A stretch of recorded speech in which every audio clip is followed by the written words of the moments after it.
नमस्कार, आप देख रहे हैं नेशन न्यूज 10। मैं हूं आपके साथ अर्चना गुप्ता। चलिए बुलेटिन की शुरुआत कर लेते हैं इस वक्त की बड़ी और अहम जानकारी के साथ। अल्मोड़ा जिले के विकास खंड सल्ट में बिजली कटौती के चलते होटल कारोबारियों का बिजली विभाग के प्रति भारी आक्रोश देखने को मिल रहा है। सल्ट क्षेत्र के भकरा रोड, साकर, मलचूला आदि क्षेत्रों में बिजली कटौती हो रही है। आपको बता दें कि जिसके चलते लोगों के उद्योग भी प्रभावित हो रहे हैं। वहीं होटल कारोबारियों में शंभू रावत का कहना यह है कि सल्ट ऊर्जा प्रदेश होते हुए भी क्षेत्र में 24 घंटे में सिर्फ 10 घंटे ही बिजली दी जा रही है। बिजली की समस्या उत्तराखंड में बड़ी समस्या है। एक ऊर्जा प्रदेश होने के नाते से भी यहाँ पे बिजली भरपूर मात्रा में नहीं मिल पा रहा है।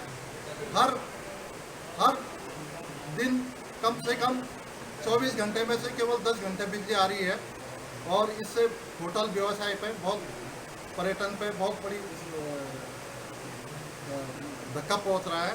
सल्ट तहसील के भकराकोट क्षेत्र को विद्युत आपूर्ति करने वाली 11,000 वोल्ट की मुख्य विद्युत लाइन में शाम को पेड़ गिरने से लाइन ध्वस्त हो गई थी। लाइन के तार टूट गए थे, जिससे भकराकोट क्षेत्र, तड़म, भौनखाल, बौड़ इत्यादि स्थानों की विद्युत आपूर्ति बाधित हो गई थी, जिसे दोपहर में 12:30 बजे सही करके विद्युत आपूर्ति सुचारू कर दी गई।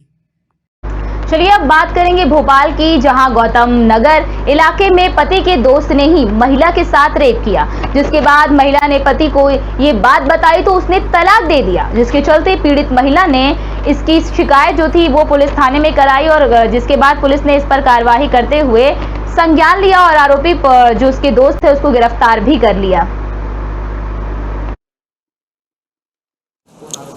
ये प्रकरण में जो केस डायरी है अन्य जिले से कायमी होकर प्राप्त हुई है नगरीय पुलिस भोपाल में।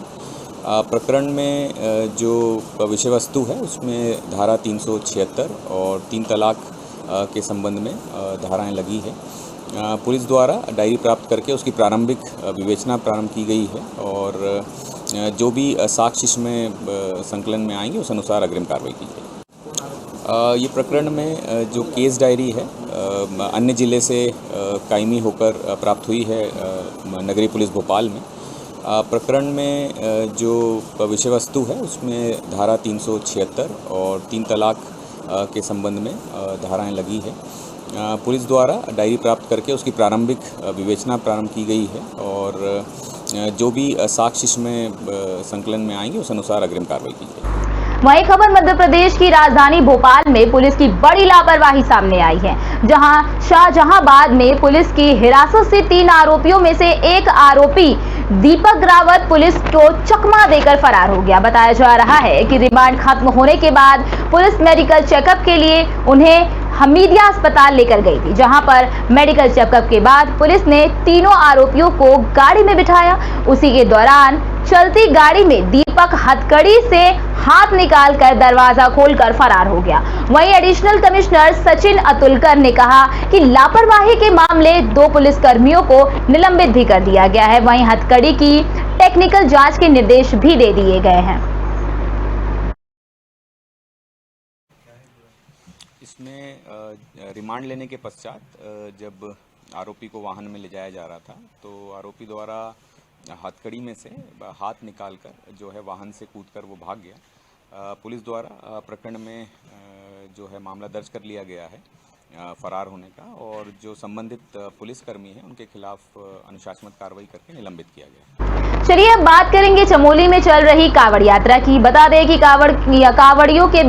कांवड़ियां बिना हेलमेट, ट्रिपल सवारी और बिना लाइसेंस वाले 2 पहिया वाहनों से यात्रा कर रहे हैं, जिसको लेकर जोशीमठ पुलिस के द्वारा लगातार कार्रवाई की जा रही है। बता दें कि जोशीमठ पुलिस प्रशासन की टीम इस वक्त बड़े ही मुस्तैदी के साथ अपनी नजर बनाए हुए है और हर आने जाने वाले वाहनों की चेकिंग की जा रही है। खासकर जिन 2 पहिया वाहनों में से 2 में से अधिक लोग बैठे हुए हैं उनकी भी जोशीमठ पुलिस चालान काट रही है। आपको बता दें कि जिसके चलते चालान काटने के चलते आज के दिन जोशीमठ पुलिस प्रशासन की टीम के द्वारा 60 से अधिक कांवड़िये के 2 पहिए वाहनों के चालान काटे गए हैं। आपको भी बता दें कि हेलमेट के सफर करने वाले कांवड़ियों के भी चालान काटे जा रहे हैं।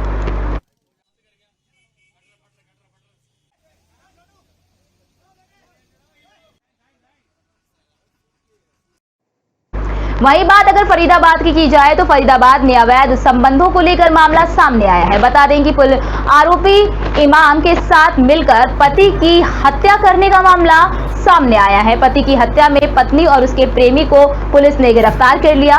क्राइम ब्रांच ने दोनों आरोपियों को आज अदालत में पेश कर दिया और 2 दिन की अपील पुलिस ने रिमांड पर भी ले लिया। इस दौरान आरोपियों से वारदात में प्रयोग किए गए चाकू वारदात को लेकर पूछताछ की जा रही है, यानी कि सभी सामग्री जो वारदात के समय इस्तेमाल की गई है उसको लेकर पुलिस दोनों आरोपियों से पूछताछ कर रही है। बात तो में कहा सुनी हुई, फिर कहा सुनी से उनकी आपस में हाथापाई तक हो गई और वो हाथापाई से वो गली में आ गए। रात की बात है। फिर उसने चाकू से उस पर कई हमले कर दिए, करीब 5-6 बार उस पर चाकू से हमला किया, जिससे उसकी मौके पे मृत्यु हो गई।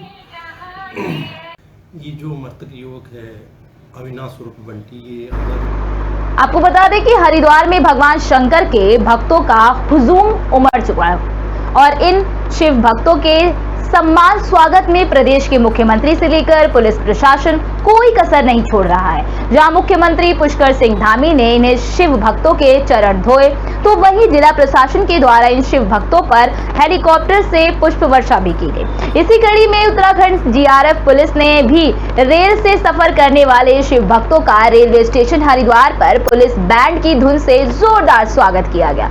ऐसा उत्तराखंड में पहली बार देखा गया। अपना सम्मान स्वागत देखते हुए शिव भक्तों में काफी खुश और उत्साह देखने को मिला। आपको बता दें कि उन्होंने उत्तराखंड जीआरएफ पुलिस का धन्यवाद भी किया। वहीं एसएसपी धनपाल सिंह का कहना है कि शिव भक्त कांवड़िए उत्तराखंड में पूरे हिंदुस्तान के कोने कोने से आते हैं और हम लोगों ने सोचा कि क्यों ना इन शिव भक्तों का स्वागत किया जाए। 40वीं पीसी आपको बता दें कि 40वीं पीएससी बटालियन का काफी अच्छा बैंड माना जाता है, तो हम लोगों ने कांवड़िए का स्वागत किया और हमने साथ ही उसको सावधानी बरतने का संदेश भी दिया है। जो भक्त कांवड़िए उत्तराखंड में हिंदुस्तान के कोने कोने से काफ़ी दूर दराज से आते हैं, तो हम लोगों ने सोचा कि क्यों ना इनका भव्य स्वागत किया जाए। 40 बटालियन पीएसी का बैंड काफ़ी अच्छा बैंड माना जाता है, तो हम लोगों ने उस बैंड के माध्यम से उनका डीजीपी महोदय की ओर से और उत्तराखंड पुलिस जीआरपी 40 बटालियन सबकी ओर से उनका स्वागत किया और साथ साथ उन्हें सावधानी बरतने का एक संदेश भी दिया है। उधम सिंह नगर के सीमांत खटीमा के विकासखंड में जिला अर्थ और संख्या विभाग के उधम सिंह नगर द्वारा विकासखंड स्तर के विभिन्न विभागों के अधिकारियों, कर्मचारियों और जनप्रतिनिधियों की उपस्थिति में सतत विकास लक्ष्य को प्राप्त करने के लिए एक कार्यक्रम का आयोजन किया गया। देखिए इस पूरी रिपोर्ट में। आज दिनांक 22 जुलाई को जिला अर्थ एवं संख्या अधिकारी कार्यालय के द्वारा विकास खंड खटीमा के सभागार में एक वर्कशॉप का आयोजन किया गया, जिसमें एसडीजी गोल्स के विषय में जिला अर्थ एवं संख्या अधिकारी कार्यालय के कार्मिकों के द्वारा जानकारी दी गई है। जो ये 17 गोल्स हैं, इनके विषय में हमें वर्कशॉप में जो हमारे 17 गोल्स हैं विभिन्न विभागों से संबंधित हैं, उनके विषय में जानकारी दी गई है तथा यहाँ विकासखंड स्तर के विभिन्न विभागों के समस्त अधिकारियों को आमंत्रित किया गया था ताकि वो इस कार्यशाला में प्रतिभाग कर सकें। बात अगर मध्य प्रदेश की जाए तो मध्य प्रदेश के ग्राम जयसिंहपुरा में उस समय लोगों की भीड़ जमा हो गई जब बालाजी के भक्त पवन बैरागी के घर की दीवार पर अचानक हनुमान जी की आकृति बन गई, जिसके बाद अपने आप बनी इस आकृति को देखने के लिए भक्तों की भीड़ उमड़ पड़ी। आपको बता दें कि वहीं बालाजी के भक्त भवन बैरागी ने बताया कि शुक्रवार के दिन जब वो घर पहुंचे तो उनके बेटे ने अचानक दीवार पर बनी एक आकृति के बारे में उन्हें बताया। जैसे ही पवन ने दीवार की ओर देखा तो चौंक गए। दीवार पर हूबहू बालाजी महाराज की पहाड़ उठाती हुई आकृति दिखाई दी। इसके बाद उन्होंने घर के अन्य सदस्यों को इसकी जानकारी दी और बालाजी महाराज की पूजा अर्चना की।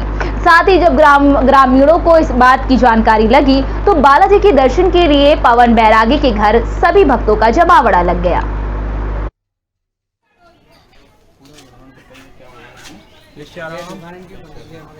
ये बालाजी प्रकट कल दिन में 11:30 बजे कल प्रकट हुआ। अचानक नज़र पड़ी, किसी हम तो अंदर थे, सिस्टर उनकी नज़र पड़ी कि हाँ। और आपको कुछ पूर्व में यहाँ पे कुछ चिपकाया था क्या? नहीं, अभी तक तो कोई नहीं, उसके बाद नहीं कुछ भी नहीं करा। आज तक यहाँ तो किराने की दुकान है या लटकन वटकन रहती है, तो आप पूजा वूजा करते हो। पूजा में बचपन से बालाजी का चोला चढ़ाता हूँ, भोलेनाथ की सेवा करता हूँ, बालाजी के बचपन से साफ सफाई करता हूँ, मतलब जहाँ से भी घर दिवाला होता है ऐसे शुरू से आस्था भी। आपको बता दें कि लक्सकर क्षेत्र में फाउंडेशन ट्रस्ट इकाई की सीमेंट लिमिटेड द्वारा कावड़ शिविर का आयोजन लक्सर हरिद्वार रोड पर किया गया। इस शिविर में मेडिकल कैंप के साथ साथ आने वाले भक्तों के लिए मास्क, सैनिटाइजर, बीपी, शुगर और ऑक्सीजन लेवल की निःशुल्क जांच की गई। वहीं गर्मी को देखते हुए ठंडे मीठे शरबत की भी व्यवस्था की गई। आपको बता दें कि सावन के महीने में करोड़ों शिव भक्त हरिद्वार गंगा जल लेने पहुंचते हैं। वहीं श्री सीमेंट द्वारा लगाए गए शिविर में कई हजार शिव भक्तों ने ठंडा शरबत पिया। मेडिकल कैंप से दवाइयां मुफ्त में दी गई। वहीं लक्सर उप जिला अधिकारी गोपाल राम बिनवाल द्वारा श्री फाउंडेशन ट्रस्ट के इस कार्य की प्रशंसा भी की गई। इस मौके पर श्री फाउंडेशन ट्रस्ट की ओर से अश्विनी शर्मा, मेडिकल विभाग से कैलाश चंद, कार्मिक और प्रशासनिक विभाग से लविश भटनागर समेत स्टाफ भी मौजूद रहे। सावन के माह में प्रत्येक वर्ष देश के विभिन्न हिस्सों से कांवड़ यात्रियों का हरिद्वार में आगमन होता है। पिछले 2 साल के दौरान चूंकि कोरोना फैला हुआ था तो कांवड़ियों का आगमन बहुत कम हुआ था। चूंकि इस बार संभावना व्यक्त की गई है कि इस दौरान लगभग 4 करोड़ कांवड़िए हरिद्वार आएंगे, तो ये निश्चित किया गया कि जहाँ कांवड़िए भगवान शिव की भक्ति में लीन होकर के विभिन्न स्थानों से हरिद्वार तक आ रहे हैं, तो हमें भी कुछ उनकी सेवा का मौका मिले। इसके लिए हमने एक मेडिकल कैंप का आयोजन किया। मेडिकल कैंप के दौरान हमारे यहाँ ट्रेंड फार्मासिस्ट है, उसने अपनी सेवाएं प्रदान की। कांवड़ियों का बीपी, शुगर, ऑक्सीजन लेवल मुफ्त चेक किया गया और आवश्यक। खटीमा में जिला विधिक सेवा प्राधिकरण की ओर से आचार्य नरेंद्र देव स्कूल में जागरूकता शिविर लगाया गया। इस दौरान स्कूली बच्चों को उनके कानूनी अधिकारों की जानकारी दी गई, साथ ही नशे से दूर रहने के प्रति भी जागरूक किया गया। आपको बता दें कि पैनल अधिवक्ता राम वचन ने विद्यार्थियों को स्थायी लोक अदालत के बारे में बताया। कहा कि स्थायी लोक अदालत का गठन विधिक सेवा प्राधिकरण अधिनियम 1987 के तहत किया गया है। इसमें टेलीफोन सेवा, बिजली, पानी सेवा, अस्पताल सेवा आदि जन सेवा संबंधी मुद्दे सुनवाई पर की जाती है।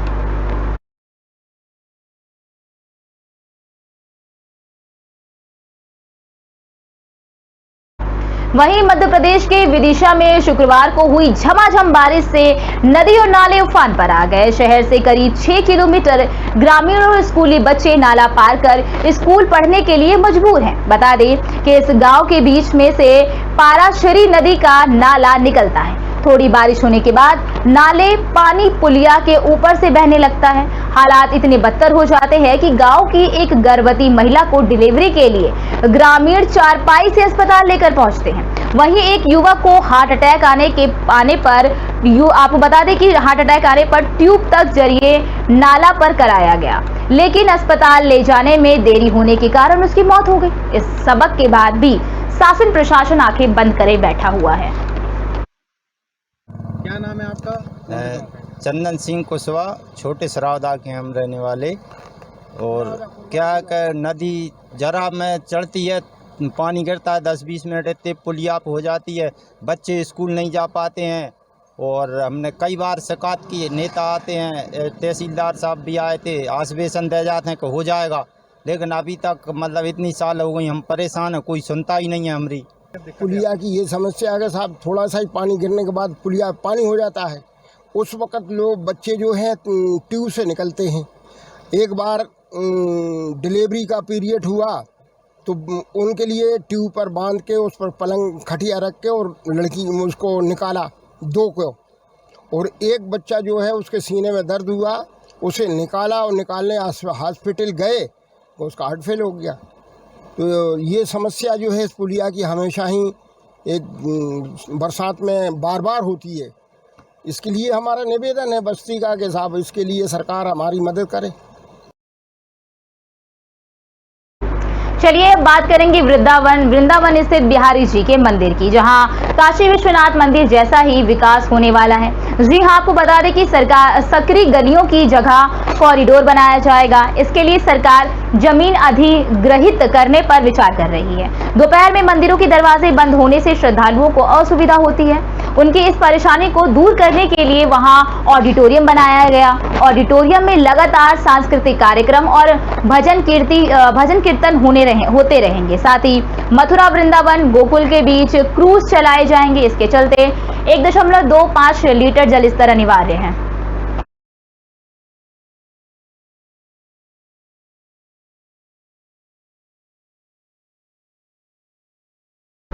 चलिए, इस बुलेटिन में मेरे साथ इतना ही, लेकिन देश और दुनिया की तमाम खबरों को देखने के लिए आप देखते रहिए न्यूज़ नेशन 10।